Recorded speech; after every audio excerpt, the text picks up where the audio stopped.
Hello everyone and welcome to a new episode of The Bug Warrior. In today's video we will look at all the types of goblins that you can encounter currently at Diablo 4. Identifying the types of goblins is important as it will allow you to farm specific goblins based on what you're looking for.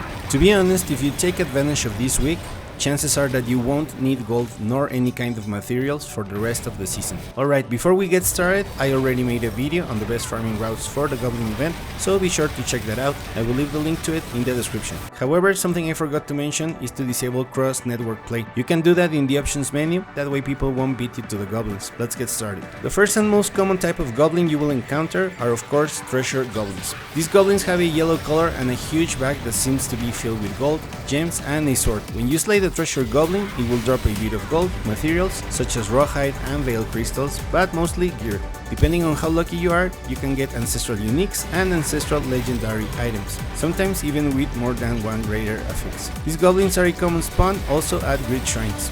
The curious Murl. This goblin has a purple color and when slayed, it will give you murmuring obols.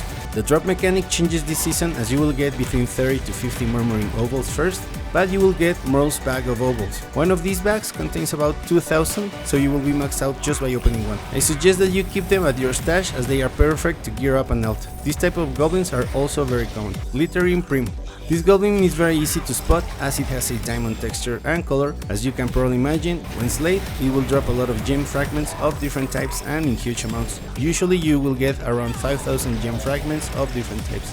However, you also get other good things out of this goblin. You will get runes, undercity tributes, but most important, scatter prisms. As you know, scatter prisms are important to socket gear, and sources are very limited. Usually, in order to farm them, we need to either go through the infernal hordes, kill the world bosses, or run the hard to get tributes at the undercity. Well, this goblin solves all that and gives them to you faster than any of these activities. So while the March of Goblins is active, make farming this goblin a priority, and you will never need another scatter prism for the rest of the season.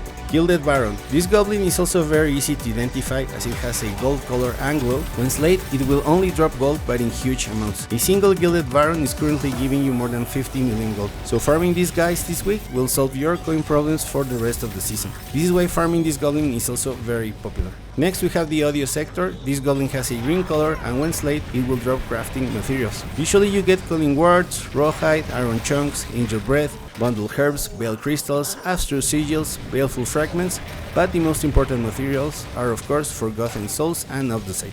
At Torment 4, a single Odious Ector will give you more than 100 forgotten souls and around 2000 of the site, which makes farming for this goblin a popular choice. Gelatinous Syrus.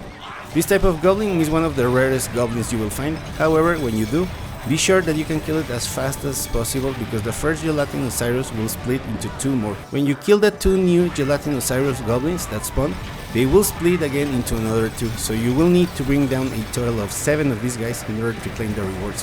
However, when you do, you will get a lot of good stuff, from crafting materials, gold, boss materials, and gear. So all in all, it's worth farming. Last but not least, you have the fancy Old Fedric. Let's be honest, if you happen to find this guy, go buy a lottery ticket, because this goblin has to be the rarest and most difficult monster to find in any video game. I have been farming for it since the goblin was introduced to Diablo 4 back in Season 7, and I have never seen one nor know someone that has encountered this goblin. If you get it, this goblin will drop a Resplendent Spark and also a Mythic, which is insane. So there you have it. As mentioned before, do take advantage of this week and the rest of the season should be easy. We reached the end of the video. Thank you very much for watching. If you made it this far and found the video interesting or useful, please consider to share, like, comment or subscribe, and I will see you in the next one.